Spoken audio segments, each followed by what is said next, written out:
I noticed that at the bottom of the page, at the bottom of the image, Groucho, the one hand is kind of like holding up a baseball, and the other hand is actually kind of giving the camera the middle finger.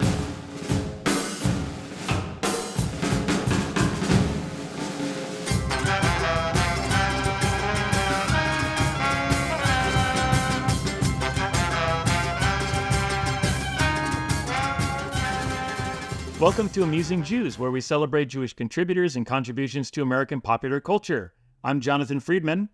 And I'm Joey Angelfield. Producer-engineer Mike Tomren is working somewhere behind the scenes. Amusing Jews is a project of Adat Chaverim, Congregation for Humanistic Judaism, the Cool Shul Jewish Cultural Community, and Atheists United Studios. Hey, Joey. As a baseball card collector in my youth, I developed a deep appreciation for the players' faces, physiques, uniforms, stances, swings, deliveries, as well as details of the crowds they played for and the stadiums they played in. Some of my favorite players weren't necessarily all-stars, but they had memorable facial hair, goofy glasses, crooked ball caps, or other endearing quirks immortalized in photos set on mass-produced cardboard rectangles. I still have a few boxes of old baseball cards. I take them out whenever that nostalgia itch needs a scratch. There's something indescribably powerful about flipping through these cards, being transported to my past and into a pastime that spans generations. This sense of baseball as a link across generations is something today's guest has made a career of. We're thrilled to chat with Graig Kreindler, an artist best known for his oil paintings depicting baseball. His work has appeared in nationally distributed books, newspapers, and magazines, including the United States Postal Service book, Play Ball. His paintings hang in the Bob Feller Museum, the Yogi Berra Museum and Learning Center, the National Jewish Sports Hall of Fame and Museum, and many other public and private collections. He's a recipient of the Norman Rockwell Museum Award, the Illustration Award from the Society of Illustrators, and other honors. Graig, welcome to Amusing Jews. Hey guys, thank you so much for having me. So, you've described yourself as a visual historian. Your paintings adapt photographs from baseball history, most of which took place well before you were born. Why is this preservation so important to you? I think it's become more apparent in my later years that it's important for me to show other people that the players that we have heard so much about during our lifetimes, the Lou Gehrigs and Babe Ruths of the world, were actually real flesh and blood human beings just like we are. So they actually existed, for lack of a better term, in color. And for me, it's important for me to kind of make that the point of what it is that I do. I kind of feel like there's a disconnect between us and like that drab black and white world. So linking them together by just kind of imbuing life and light into them is kind of what it's all about for me now. Enjoying the show? Click like and subscribe. Baseball is a big part of my identity, and specifically it's intertwined with my Jewish identity. I probably wouldn't have had a bar mitzvah if I hadn't managed to bribe my parents into giving me packs of baseball cards each time I practiced my Torah portion. The first thing I bought with my bar mitzvah money was a 1948 Yogi Berra rookie card at a local card shop. Is there a Jewish aspect to your baseball story? I grew up in a pretty liberal Jewish household. My parents were both kind of born in different parts of New York City and grew up in different parts of New York City. And what I think struck me about their stories of growing up, especially on my mother's side, was more so kind of the sense of community around her neighborhood, her area, like in like Bayside, Queens, and also actually here in downtown Brooklyn. How like they would live in an apartment complex, and it's kind of like all the families would kind of look out for each other. And, I think the majority of them happen to be Jewish. And, they'd kind of watch each other's kids and whatnot. And, stories of kind of like going to Ebbets Field, at least for my mother, were kind of intertwined with that. So I think in a way, my identity as a Jew is really tied into those stories. It's more so that, those stories about community than it is, say, my bar mitzvah or like any high holidays or anything like that. So in a way, I kind of feel like it's a bit more abstract, but it's still very much a part of me and still very Jewish. Yeah, there was a documentary several years ago about Jews in baseball. It's probably called Jews in Baseball. Don't quote me on that. But, it got into this kind of subject that you're talking about where it was part of the culture. It was part of, specifically in New York growing up. You picked your team, and that was a part of how you sort of galvanized community, even within the Jewish circles, was, around baseball. I don't know if that's still the case there, or if any of that still exists in your own lifetime. At least in this neighborhood, I don't notice it as much. It might be, it might have a lot to do with the fact that I'm possibly not paying as much attention as I probably was, when I was a kid. I think now I'm kind of just caught up in my own, my own headspace, and, the fact that I'm like a father and I have a family and everything. But the area that we live in, Kensington, is it's very diverse, which is fantastic. And, the schools are great, but, you have a very nice, Orthodox Jewish community very much around us. But there's also a very big Muslim community around us, and a lot of European transplants, a lot of like Russian transplants. So it's like this big smorgasbord of just different people, and that makes it so wonderful. But at the same time, it's hard to it's kind of hard for me to like keep track of the pulse of baseball within that community. It also probably doesn't help that whenever I think of baseball, it's like I'm not really thinking so much of like Aaron Judge or whatever. I'm thinking of like, I don't know, Hank Greenberg or someone who's been dead for 30, 40, 50 years. So yeah, maybe in that way I kind of ostracized myself from those conversations. Much of your work captures big moments and famous players in baseball history, like Jackie Robinson stealing home or Babe Ruth hitting an iconic home run. Other pieces resurrect 19th century baseball players, celebrate the Negro Leagues, or feature the All-American Girls Professional Baseball League. How do you choose the subjects you paint? So I'm very lucky to be in this position where I'm able to kind of sell my work to a lot of people, and I guess they seem to be interested in what I do. So blessed. And they commission a lot of work for me. So a lot of it is kind of based off of what my clients want. That being said, the majority of those clients are usually picking the Babe Ruths and the Lou Gehrigs and, the Jackie Robinsons and all of the names that you kind of associate with kind of like top tier Hall of Famers, or just legends in the game, legendary names. But for me, like when I'm kind of doing work that, I don't want to say work that I want to do, because I want to do all of it, but left to my own device, I would kind of usually try to go in the direction of the players who are lesser known, because I just kind of find that the whole history of baseball is it's super interesting to me and super important to me. And I mean that kind of from every angle, whether it's the Negro Leagues, whether it's the 19th century, ball clubs that I think a lot of people don't necessarily know much about, or the All-American Girls Professional Baseball League, or amateur clubs, anything like that. It's kind of like if I can ever get a hold of an interesting story about a person, about a player, even if they just had one good game, or just a cup of coffee in the big leagues, or whatever, chances are if I can find like a nice piece of photo reference that kind of shows them, I'll probably want to paint it. So it kind of just makes me a bit scatterbrained in that I do have to kind of focus on the commission work because I have this backlog of stuff, but I also need to kind of, I can't believe I'm saying this, but kind of feed my soul in a different way by painting these players that not many people have ever heard of. And, some of them don't get sold, or maybe a lot of them don't get sold, but that's fine. I don't mind that. And at the same time, I'm very lucky to be in a position where it's not the worst thing in the world that they don't get sold, or if it takes a while. that's great. But I do realize that that's a very privileged position. Dude, yeah, especially for an artist. Maybe you chose the right subject matter. This might sound crazy, but I really think that I lucked out because I love baseball, I love history, and I absolutely, love art and I love painting.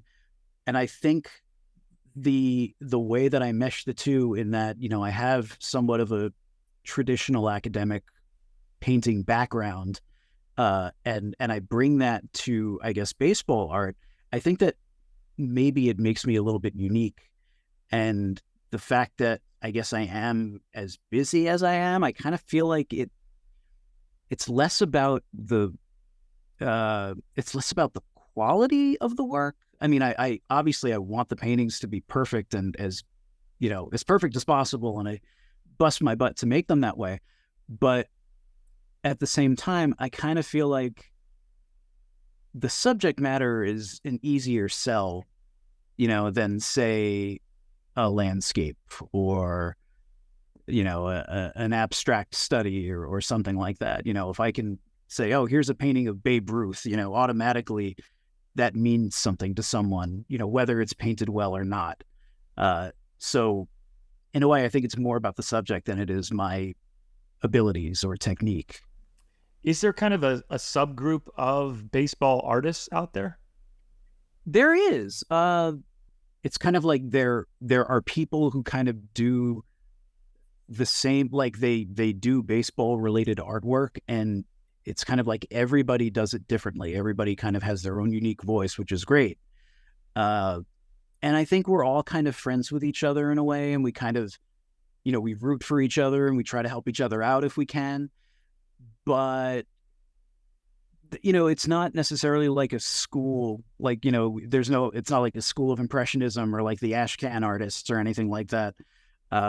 But I think definitely since the pandemic started, I think that there are just kind of a lot more people who have kind of gotten interested in doing baseball related artwork, which is cool. I mean, I feel like I've been doing this for, professionally, I guess I've been doing it for over 15 years now. And I think, back when I started, it was me and maybe 3 or 4 other people, mostly guys. But even now, it's like, you still have a lot of men, but you have a lot of women who are kind of entering the space, which is fantastic. And they're wonderful artists. And everybody is just, with the exception of 1 or 2, everybody is just very supportive of each other, which is really nice. Yeah, I remember during the dark days of the pandemic, collecting in general became very popular because people were nostalgic for easier, simpler times, and that sort of thing. And certainly baseball card prices were spiking, and there was a lot more interest than there was. It was sort of, at least from an outsider's point of view, kind of a stagnant thing, collecting baseball cards and collecting other things. And then it all of a sudden boomed. Did you notice something similar with painting and interest in your paintings? Yeah, I mean, so how old are you guys? I'm 43. 43. Yeah, 36. Okay. I'm also 43. And, when we were growing up, you guys probably remember in, kind of the late 80s, early 90s, there was kind of that baseball card boom. And I think in 2020, it was kind of like the second coming of that. And as a result, it's kind of like everybody got into baseball cards, for that reason, where it's like you're at home, you don't have anything to do, and you're being nostalgic, and all of a sudden baseball cards are popular. Topps put out this set called Project 2020, which was just specifically focused on baseball artwork on cards. It caught fire. A lot of those artists became very popular in the baseball art world. And with me, I'm so incredibly grateful for this, and I still feel weird saying it, but business didn't really slow down for me, which is great. It's like I kept getting more people who I guess were kind of rediscovering their love of baseball, probably through baseball cards. And a lot of people were contacting me and just kind of wanted to get a painting done, or even just to kind of talk about stuff that, was kind of art related in the baseball world. It was a really strange time, scary and strange, but yeah, I definitely noticed kind of like an uptick in interest at that time. Have you ever thought about doing a series of painted cards? I have. So what's funny is that I actually did. I did a small set of cards for Topps the year before Project 2020. This is 2019, and it was just kind of it was a set. It was like kind of a subset in one of the larger sets that they had. It was they were celebrating 150 years of baseball, and they had these kind of artist rendition cards, and I did 20 paintings for them, and they weren't sold in packs. They were sold online, which is kind of like their not new anymore, I guess, but over the past couple of years, it was their new model of their new business model, where it's kind of like a print on demand thing. So I did that set for them, and it did okay. I mean, there was nothing too amazing about it, but kind of like I did it, and I was, so happy to kind of contribute to that Topps legacy, like, that my name is in that group of artists who had worked for them. And yeah, and they had approached me about Project 2020, and it sounded awesome, but I couldn't do it because I was just so like backed up with my other work, and I didn't want to put any of these other commissions kind of on the back burner anymore. So I didn't do it. But, that worked out fine. It's just that, I wasn't, I guess, a part of that group that, I guess, caught fire or whatever, which is fine because I'm kind of more focused on just kind of original paintings than I am, I guess, the cards. But, sometime in the future, if something like that could happen, I'd be super into it. What is your methodology in terms of bringing color to what are very often black and white photos? It starts with the original, in most cases at least, it starts with one original photograph that I'm working from to do the painting. And it's kind of a situation where I'm studying the photograph and I am kind of taking stock of the visual information inside of said photograph. So not only is it, say, Mickey Mantle hitting a home run, it's like, okay, well, Mickey Mantle's at bat, this is at Yankee Stadium, and, look at the quality of light that's going on here. Okay, he's in shadow, and that shadow's kind of extending out into right field, and like the pitcher's in the afternoon light, and the outfield is in the afternoon light. So I start thinking, okay, well, what is this going to look like in color? What does a sunny afternoon day in Yankee Stadium look like? And that, that varies from day to day, from year to year, whether it's kind of different air conditions, the moisture in the air, the sun cover, all of that just changes from day to day. And once I figure out what kind of weather conditions I'm dealing with, I'm able to kind of formulate what the image is going to look like in color. And then from there, it's like I start doing more research into what is exactly in the photograph. So, Mickey Mantle, what is specifically his 1952, uniform look like? Can I find out whether he wore a long sleeve undershirt that day? Is this play like later on in the game, and, maybe he slid into a base a couple innings before, so there's dirt all over his pants. It's Yankee Stadium. What do the advertisements look like in Yankee Stadium that particular year? What color were they? With stuff that's from, say, like the 40s and 50s and 60s and beyond, it's a bit easier to kind of find color information for that, where there might be a lot of home movies that I can look at that have that sort of information. There might be actual like color photographs which might have that information. Sometimes there are even kind of sports writers who kind of make little notes of certain stuff in the ballpark. Like, they're like little throwaway lines where they might say, oh, and so dove for this ball in the outfield and fell over the green stands or whatever. I'm like, oh, okay, the stands are green. So I do all of this research where I'm, diving into, primary records, and I'm diving into any other kind of material I can get my hands on, any other kind of color photos or home movies, or sometimes, I'm looking at old advertisements from like, the teens or 20s, like how a magazine might show how they're selling, Ever Ready safety razors or whatever. Like, oh, well, they used blue in this magazine, so maybe this advertisement is blue.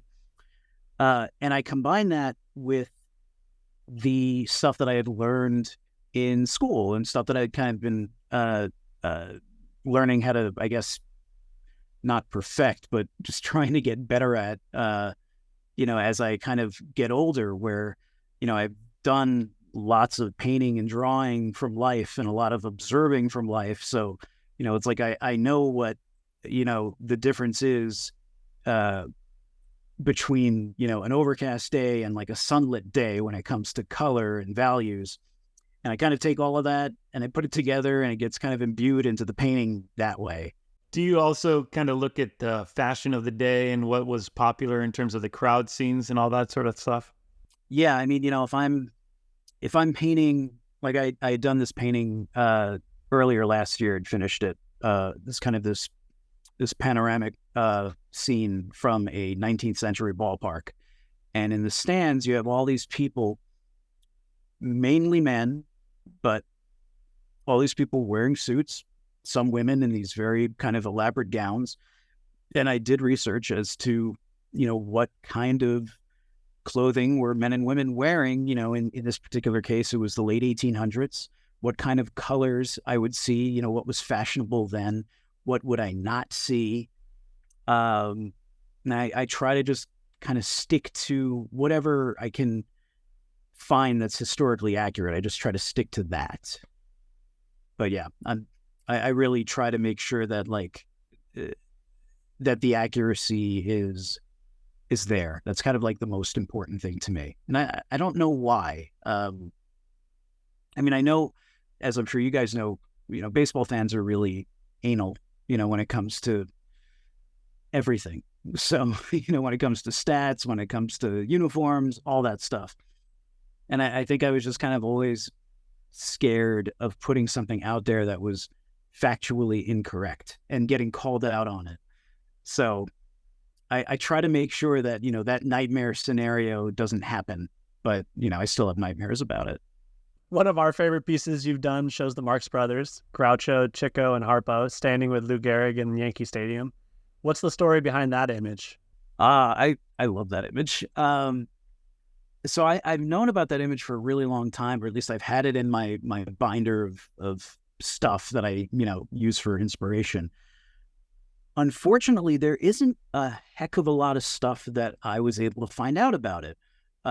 What I did find out was that that particular image, that particular photograph was taken it was early August of 1936. I want to say August 2nd, but off the top of my head, I might be wrong. But it's early August of 1936. It's in Cleveland Municipal Stadium. Yankees playing the Indians. And before the game, the Marx Brothers were there and just kind of playing around with the ball players. And they just happened to kind of be on the field. And there's, I think, a couple of newspapers that like New York newspapers and even Cleveland newspapers that I checked out. There wasn't a ton of information out there about it. I think they had mentioned that, oh, and the Marx Brothers were here and they were playing catch with like George Selkirk or something like that. But here, you have this great photograph of Lou with the Marx Brothers. And I'm like, I love this image. I wanted to paint it forever. And I finally just started doing it. What's funny is that, I take, obviously I'm doing all the kind of research that I normally do, and I'm trying to kind of research the clothing that the Marx Brothers are wearing.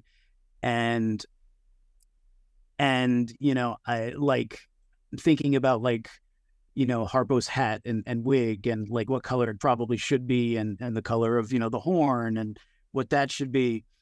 And like, oh, Groucho, that's right. And he doesn't have a real mustache. It's just like the shoe polish or whatever on his upper lip. And as I'm doing the painting, as I'm like really getting into it, or as I'm looking over the photograph and really kind of getting into it and figuring out how I'm going to compose it, I noticed that at the bottom of the page, at the bottom of the image, Groucho, the one hand is kind of like holding up a baseball, and the other hand is actually kind of giving the camera the middle finger. And I decided to not put that in the painting, mainly because pictorially it looked a little awkward, just kind of like where his hand is in relation to the bottom of the image and whatnot. I just wanted to make sure that the focus was mainly on them and their faces. If it was any longer than it, than I made it, then it would just, I don't know, I think the finger would stick out a little too much. But, that was kind of the first time I had noticed that he was actually flipping the bird. But that was a really fun one to paint. I really love those scenes. The whole motif of like ball players with, with fans, with kids, with, celebrities of the day. Like I adore that stuff. Well, your choice to censor that image reminds me of the 1989 Fleer infamous baseball card with Billy Ripken, the fuck face on the bottom of the bat. That's right. Sometimes it's maybe you'll come up with like another version that's a little bit more revealing on the bottom with the little, because Groucho, he had a way with gestures. Indeed. Well, it's funny you mentioned the Billy Ripken card. There've been a couple of people who have contacted me about painting that card, and I usually tell people, I don't really want to paint it as a baseball card, but I'd be happy to paint the image of him with, the tape on the bat and everything. But the problem is I need a high quality photograph of it. I need preferably a scan from like the original negative or whatever. And I've never been able to locate it. I have no idea who has it. I don't know if it even exists anymore, but I can't just work from the card. So I'm just hoping that someday it pops up and then I'll be able to paint it. So baseball is obviously more than just a sport to you.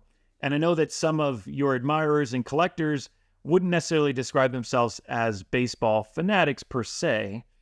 Maybe they just see something more in what you're doing. So what do you think it is that draws the general public, both fans and perhaps non-fans alike, to these images? The thing that I keep kind of coming back to is nostalgia. I mean, even if it's, for someone like us, people of our generations, obviously, we didn't see Babe Ruth in real life. We never saw him hit home runs or whatever. But I think that we still, since, we have fandom in baseball, I think that we still have a connection to imagery of those players. And I think that when we see them presented in a new way, especially when it's not like them in black and white, I think that we kind of have some sort of emotional response to it. I think baseball in general, it is, as you guys know, it's very dynastic. And I think that it's very generational, and there's just something, I think, within us that stirs when we see when we see baseball imagery. I mean, especially old baseball imagery. I don't really know why that is. It's just something funky about the way that, we, I think they talked about this in the Ken Birdstock, and I think it's so true.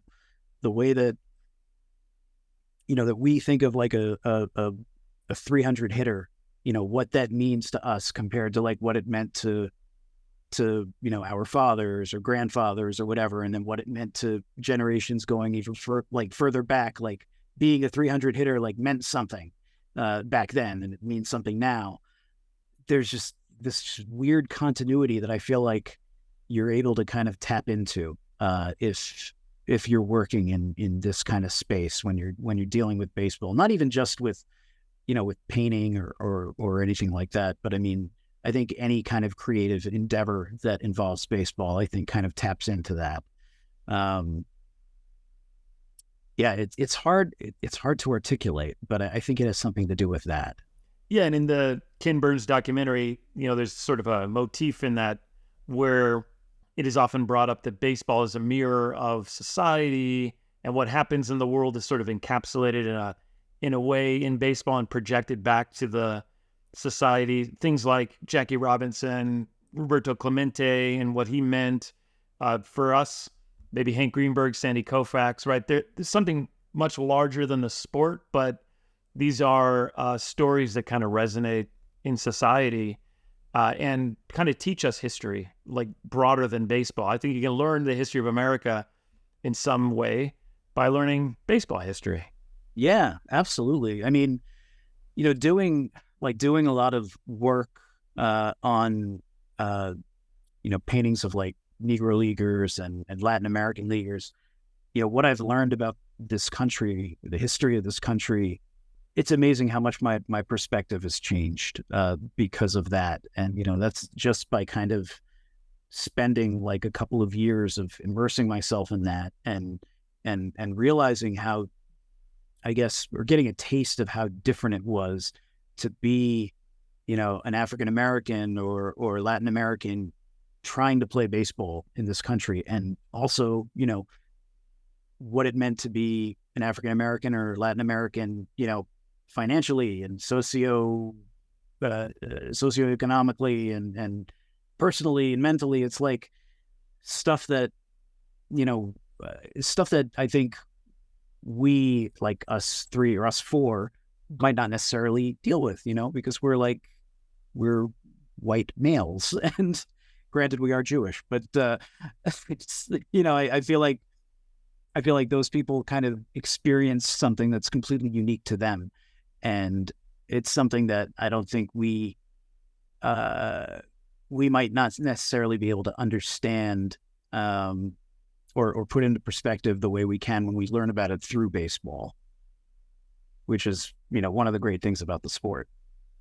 What's the best way to keep up with what you're doing? The best way to keep up with me is probably on social media. I do post on Twitter a lot. I post on Facebook a lot, and I post on Instagram a lot.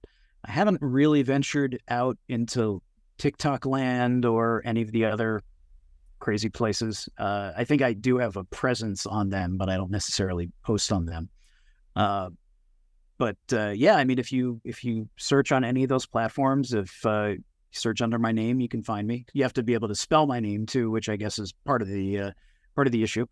Or you can just go to my website, which is www.graigkreindler.com. And there's more just kind of like work on the website as opposed to me rambling on about other random things. Well, Graig, thanks so much for joining us. Thank you guys for having me. It was my pleasure. And to our audience, now back to your regularly scheduled lives. Amusing Jews is here to amuse you. If you like being amused, go ahead and click like and subscribe.